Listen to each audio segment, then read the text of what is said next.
Un roi, chapitre 1. Vieillesse du roi David. Le roi David était vieux, avancé en âge. On le couvrait de vêtements et il ne pouvait se réchauffer. Ses serviteurs lui dirent que l'on cherche pour mon seigneur le roi une jeune fille vierge, qu'elle se tienne devant le roi, qu'elle le soigne et qu'elle couche dans ton sein, et mon seigneur le roi se réchauffera. On chercha dans tout le territoire d'Israël une fille jeune et belle, et on trouva Abishag, la Sunamite, que l'on conduisit auprès du roi. Cette jeune fille était fort belle. Elle soigna le roi et le servit, mais le roi ne la connut point. Adonijah, l'un de ses fils aspirant à la royauté. Adonijah, fils de Haggith, se laissa emporter par l'orgueil jusqu'à dire « C'est moi qui serai roi ». Et il se procura un char et des cavaliers et 50 hommes qui couraient devant lui. Son père ne lui avait de sa vie fait un reproche en lui disant « Pourquoi agis-tu ainsi ?» Adonijah était en outre très beau de figure et il était né après Absalom. Il eut un entretien avec Joab, fils de Tserouja, et avec le sacrificateur Abiatar, et ils embrassèrent son parti. Mais le sacrificateur Tsadok, Benaja, fils de Jéhojada, Nathan le prophète, Chiméi, Réi, et les vaillants hommes de David ne furent point avec Adonijah. Adonijah tua des brebis, des bœufs et des veaux gras près de la pierre de Zoélet, qui est à côté d'Enrogel. Et il invita tous ses frères, fils du roi, et tous les hommes de Juda au service du roi. Mais il n'invita point Nathan le prophète, ni Benaja, ni les vaillants hommes, ni Salomon son frère. Alors Nathan dit à Bathsheba, mère de Salomon, « N'as-tu pas appris qu'Adonijah, fils de Haggith, est devenu roi sans que notre Seigneur David le sache? Viens donc maintenant, je te donnerai un conseil, afin que tu sauves ta vie et la vie de ton fils Salomon. Va, entre chez le roi David et dis-lui, « Ô roi mon Seigneur, n'as-tu pas juré à ta servante en disant, « Salomon ton fils régnera après moi et il s'assiera sur mon trône? Pourquoi donc Adonijah règne-t-il? Et voici, pendant que tu parleras là avec le roi, j'entrerai moi-même après toi et je compléterai tes paroles. » Bathsheba se rendit dans la chambre du roi. Il était très vieux et Abishag, la Sunamite, le servait. Bathsheba s'inclina et se prosterna devant le roi. Et le roi dit, « Qu'as-tu? » Elle lui répondit, « Mon Seigneur, tu as juré à ta servante par l'Éternel, ton Dieu, en disant, « Salomon, ton fils, régnera après moi, et il s'assiera sur mon trône. » Et maintenant voici, Adonijah règne, et tu ne le sais pas, ô roi mon Seigneur. Il a tué des bœufs, des veaux gras et des brebis en quantité, et il a invité tous les fils du roi, le sacrificateur Abiatar et Joab, chef de l'armée, mais il n'a point invité Salomon, ton serviteur. Ô roi mon Seigneur, tout Israël a les yeux sur toi, pour que tu lui fasses connaître qui s'assiera sur le trône du roi mon Seigneur après lui. Et lorsque le roi mon Seigneur sera couché avec ses pères, il arrivera que moi et mon fils Salomon nous serons traités comme des coupables. » Tandis qu'elle parlait encore avec le roi, voici, Nathan le prophète arriva. On l'annonça au roi en disant, « Voici Nathan le prophète. » Il entra en présence du roi et se prosterna devant le roi, le visage contre terre. Et Nathan dit, « Ô roi mon Seigneur, c'est donc toi qui as dit, « Adonijah régnera après moi et il s'assiera sur mon trône. » Car il est descendu aujourd'hui, il a tué des bœufs, des veaux gras et des brebis en quantité, et il a invité tous les fils du roi, les chefs de l'armée et le sacrificateur Abiatar.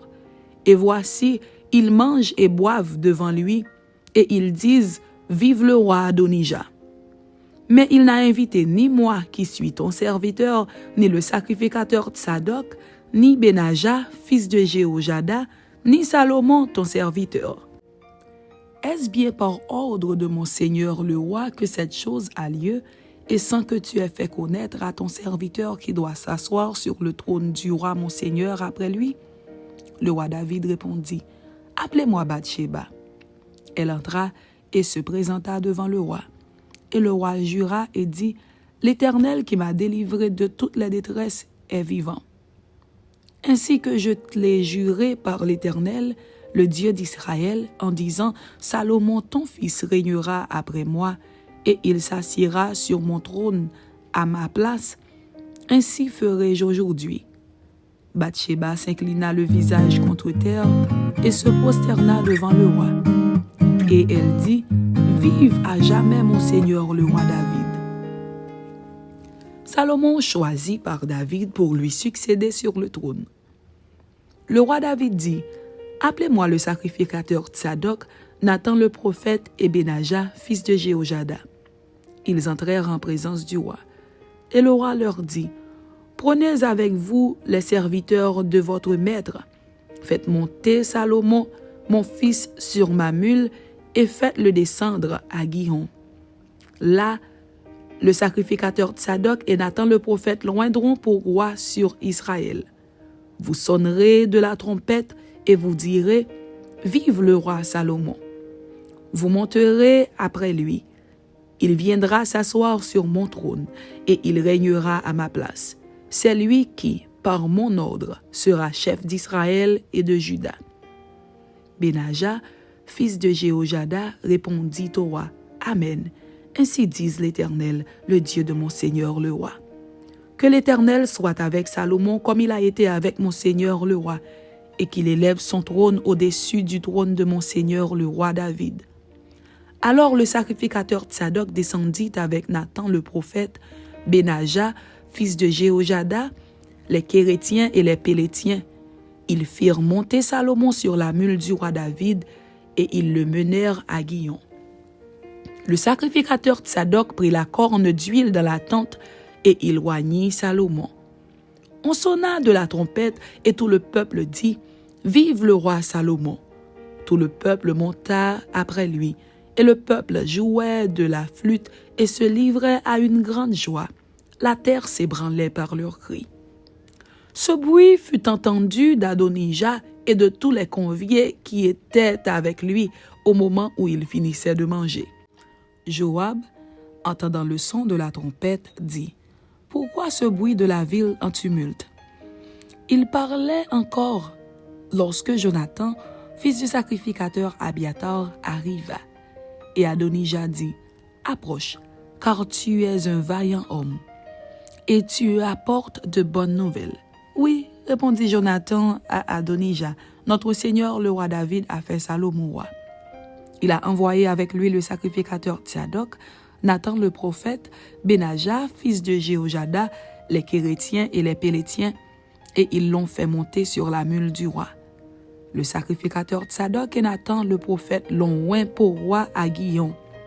De là, ils sont remontés en se livrant à la joie, et la ville a été émue.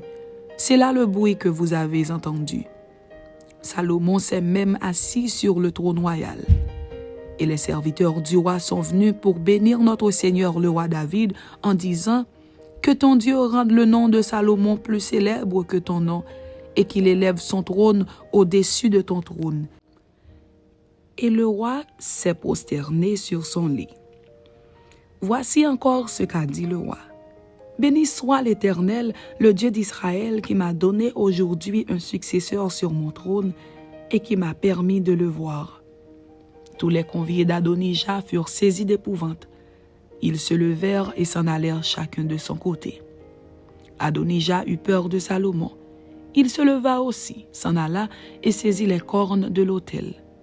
On vint dire à Salomon, « Voici, Adonija a peur du roi Salomon, et il a saisi les cornes de l'autel en disant, « Que le roi Salomon me jure aujourd'hui qu'il ne fera point mourir son serviteur par l'épée. » Salomon dit, « S'il se montre un honnête homme, il ne tombera pas à terre un de ses cheveux, mais s'il se trouve en lui de la méchanceté, il mourra. » Et le roi Salomon envoya des gens qui le firent descendre de l'autel. Il vint se prosterner devant le roi Salomon, et Salomon lui dit, « va dans ta maison. »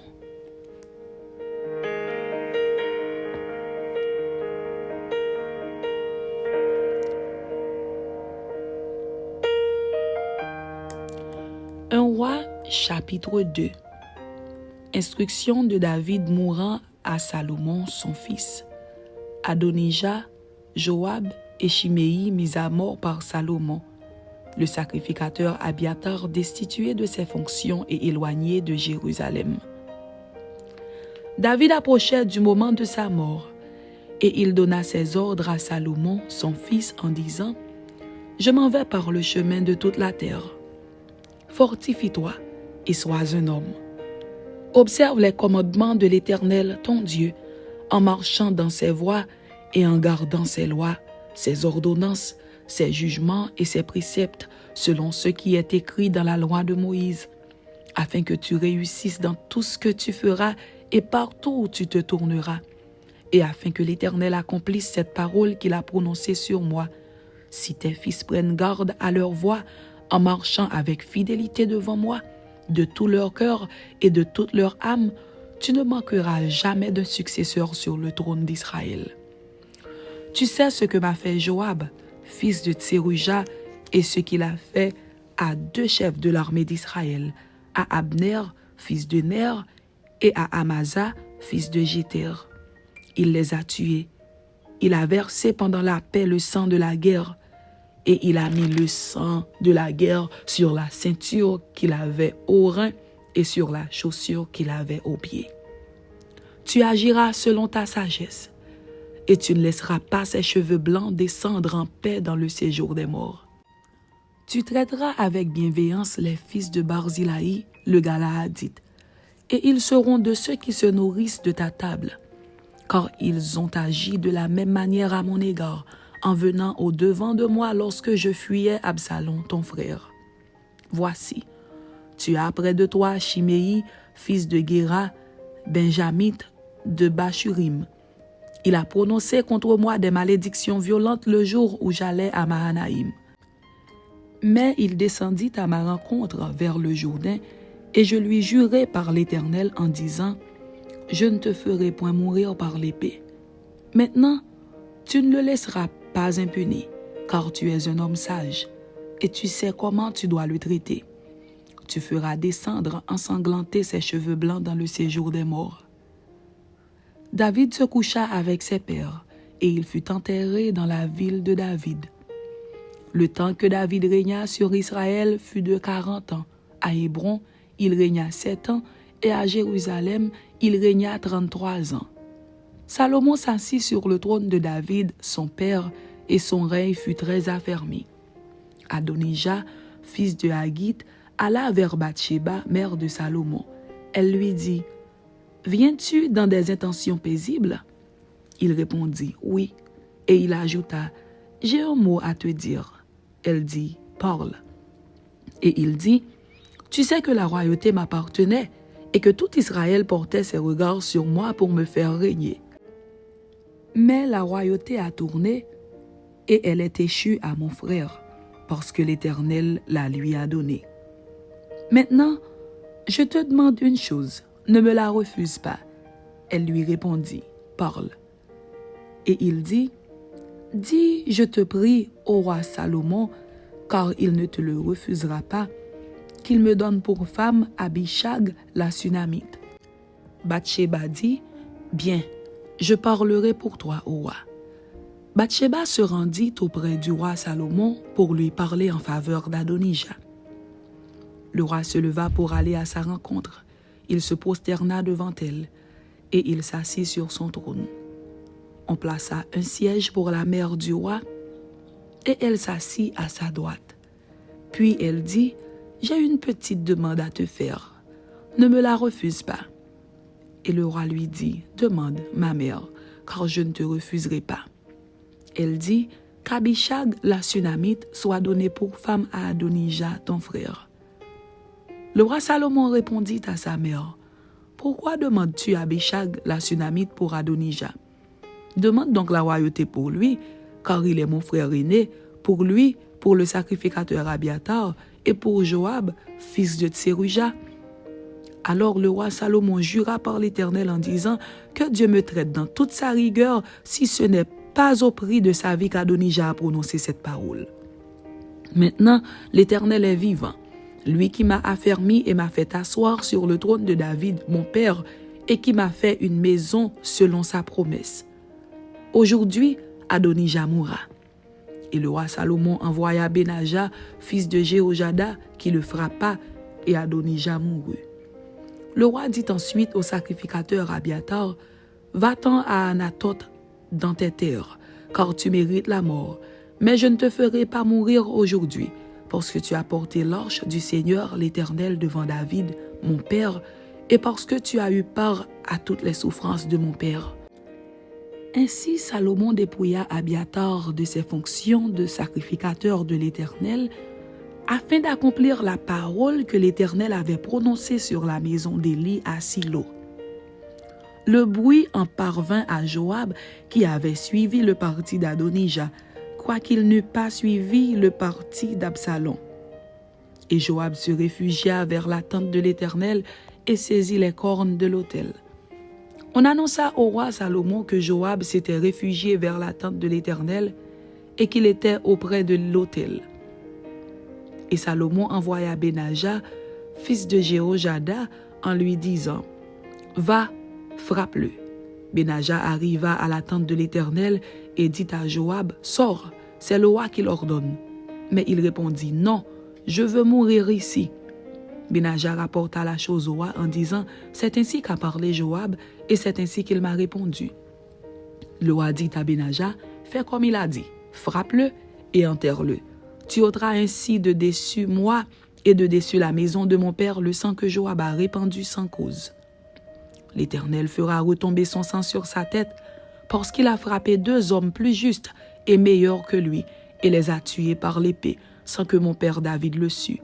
Abner, fils de Ner, chef de l'armée d'Israël, et Amasa, fils de Jéter, chef de l'armée de Juda. Leur sang retombera sur la tête de Joab et sur la tête de ses descendants à perpétuité. Mais il y aura paix à toujours, de par l'Éternel, pour David, pour sa postérité, pour sa maison et pour son trône. » Benaja, fils de Jéhojada, monta, frappa Joab et le fit mourir. Il fut enterré dans sa maison au désert. Le roi mit à la tête de l'armée Benaja, fils de Jéhojada, en remplacement de Joab, et il mit le sacrificateur Tsadok à la place d'Abiatar. Le roi fit appeler Shimei et lui dit, « Bâtis-toi une maison à Jérusalem. Tu y demeureras et tu n'en sortiras point pour aller de côté ou d'autre. Sache bien que tu mourras le jour où tu sortiras et passeras le torrent de Cédron. Ton sang sera sur ta tête. » Shimei répondit au roi, « C'est bien, ton serviteur fera ce que dit mon seigneur le roi. » Et Shimei demeura longtemps à Jérusalem. Au bout de 3 ans, il arriva que 2 serviteurs de Shimei s'enfuirent chez Akish, fils de Maaka, roi de Gath. On le rapporta à Shimei en disant, « Voici, tes serviteurs sont à Gath. » Shimei se leva, sella son âne et s'en alla à Gath chez Akish pour chercher ses serviteurs. Shimei donc s'en alla et il ramena de Gath ses serviteurs. On informa Salomon que Shimei était allé de Jérusalem à Gath et qu'il était de retour. Le roi fit appeler Shimei et lui dit, « Ne t'avais-je pas fait jurer par l'Éternel et ne t'avais-je pas fait cette déclaration formelle? Sache bien que tu mourras le jour où tu sortiras pour aller de côté ou d'autre. Et ne m'as-tu pas répondu, c'est bien, j'ai entendu? Pourquoi donc n'as-tu pas observé le serment de l'Éternel et l'ordre que je t'avais donné? » Et le roi dit à Shimei, « Tu sais au-dedans de ton cœur tout le mal que tu as fait à David, mon père. L'Éternel fait retomber ta méchanceté sur ta tête. Mais le roi Salomon sera béni, et le trône de David sera pour toujours affermi devant l'Éternel. » Et le roi donna ses ordres à Benaja, fils de Jéhojada, qui sortit et frappa Shimei. Et Shimei mourut. La royauté fut ainsi affermie entre les mains de Salomon. Amen. C'était 1 Roi chapitre 1 et 1 Roi chapitre 2. Que Dieu vous bénisse. Amen.